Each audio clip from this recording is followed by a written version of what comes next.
Sunday and just work extra hard? Ed, and at times in our past, maybe. Right now, we can't look at anything except getting better. And we asked the kids to make sure they committed for 12 days on Saturday night. Now it's more like 10, 9, to give the best effort they possibly can, because our fans are hanging in there and they're being supportive, and we want the kids to keep fighting. We said you can not have the season you want, but you can't ever quit. If you quit, what an awful message to you and the rest of your life. And I don't see them doing that. I thought they were great in the meeting yesterday. They understand that Oklahoma State was a great team, and we did play better. And we'd have won a lot of other games if we'd have played as good as we did even at times Saturday night. So they understand who we are and what we've got to get accomplished. And I've been really impressed with these kids. They've handled a very, very difficult situation about as well as you could handle it, I think, since Iowa State. Coach, do you get a sense that the whole team really wants to go to a bowl game and not just the seniors? Oh, there's no question. I mean, this would be the first time in our 13 years we haven't been, and they don't want to be the team not to go. But that's why I think they'll keep fighting and fight hard, and they know that they can't go to a bowl without Saturday.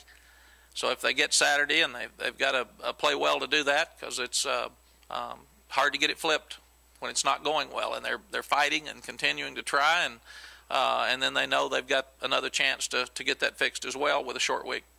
Mack, can you put in perspective all the struggles and then news like this about Trey, a kid who grew up around football, what it meant to him and his family?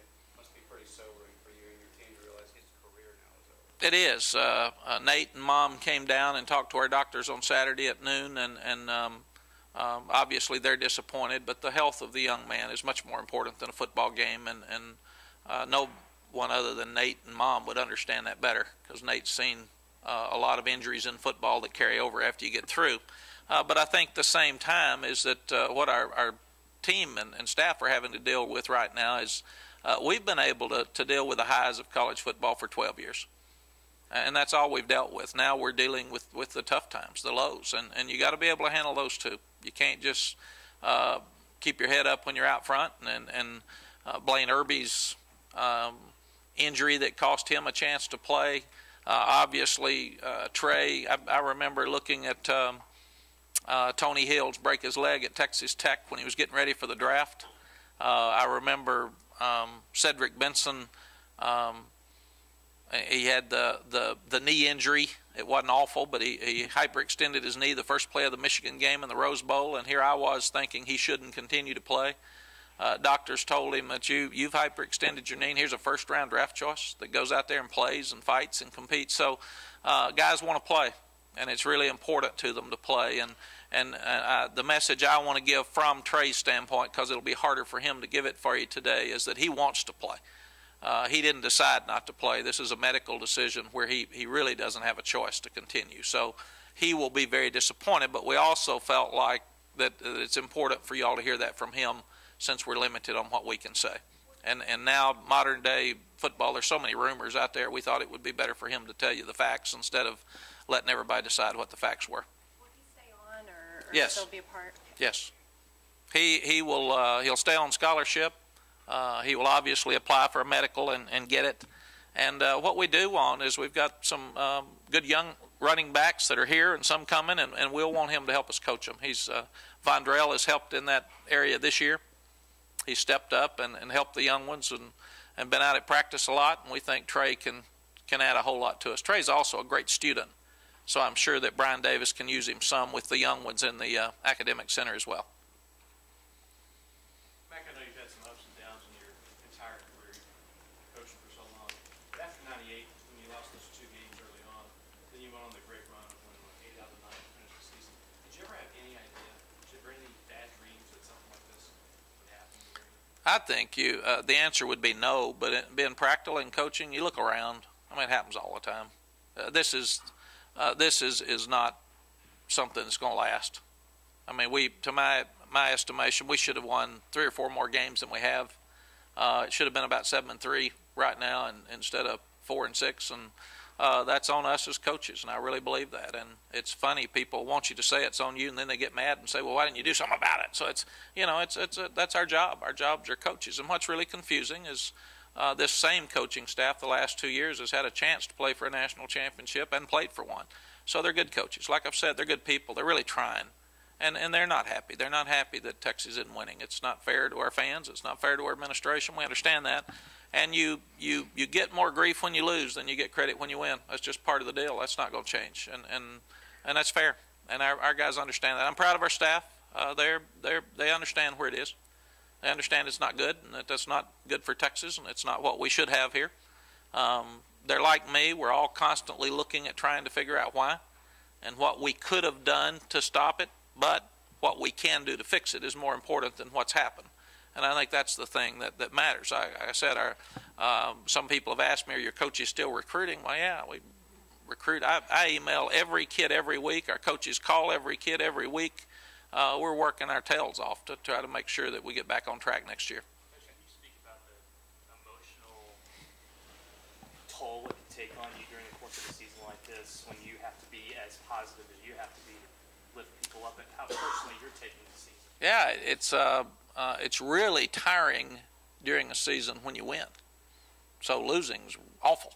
I mean, at the end of the season, coaches usually get sick because after they didn't have a chance to get sick during the season. In fact, knock on wood, I've never missed a practice because of sickness in 37 years, because you just don't. I've been sick, but I've never missed a practice. That's what gets me a little bit when the trainer will come and say, player's got a headache. I'd say, yeah, me too. You know, he's tired. Well, he's got a little virus. Well, me too. So, but I do think that there's no question that it makes you want to fight to get it fixed and get it fixed fast. And I want to see those kids happy in a dressing room again. I hadn't seen that in a while, and that's my job. And when you're responsible for something, you're not as happy. You're not as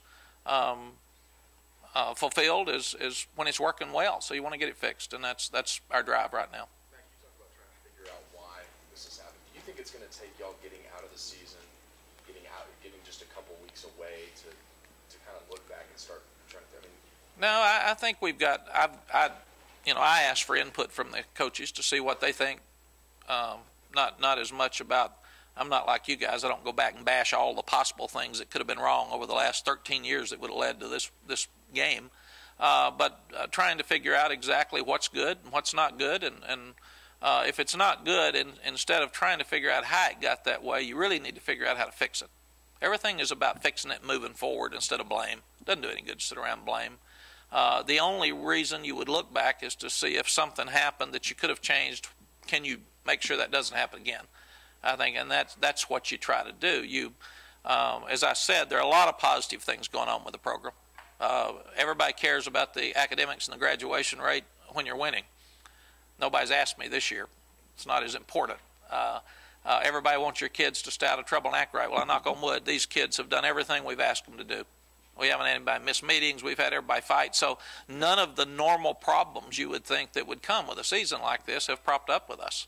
I mean, I'm really proud of those kids, and I'm proud of what they're doing. And by and large, I've made a statement that there was twice I didn't think we played as hard as we needed to or with much passion. The rest of it we have. I thought the kids have tried. So obviously we've got to keep doing everything we can to try to figure out how to win 2 games. And then you basically can start over. And that's what I've told the kids. Hang in there for 2 weeks. Let's do everything we can do as a group in this room to win 2 games. And then after that, it'll be my job to look at the whole picture. But until we do that, it's about winning Saturday. How ready are you to get a win and just see your kids happy again? That's the most important thing to me. I want to see the kids happy in that dressing room. They've worked too hard. This group of kids has worked like the rest of ours. It's a shame that they haven't been able to reap the same benefits. And there's I'm so proud of the seniors. Everybody beats them up. And there aren't many of them. I think I looked up and saw 6 playing much on Saturday at all. 3 on each side of the ball, and but it's not their fault, their responsibility, and they're trying hard. I've seen those seniors give speeches and scream and shout and push and shove, and so it's I think again the responsibility is mine. It's not on those individual kids, but I'd like to see them happy. Okay. Thank you, Coach. Thank you.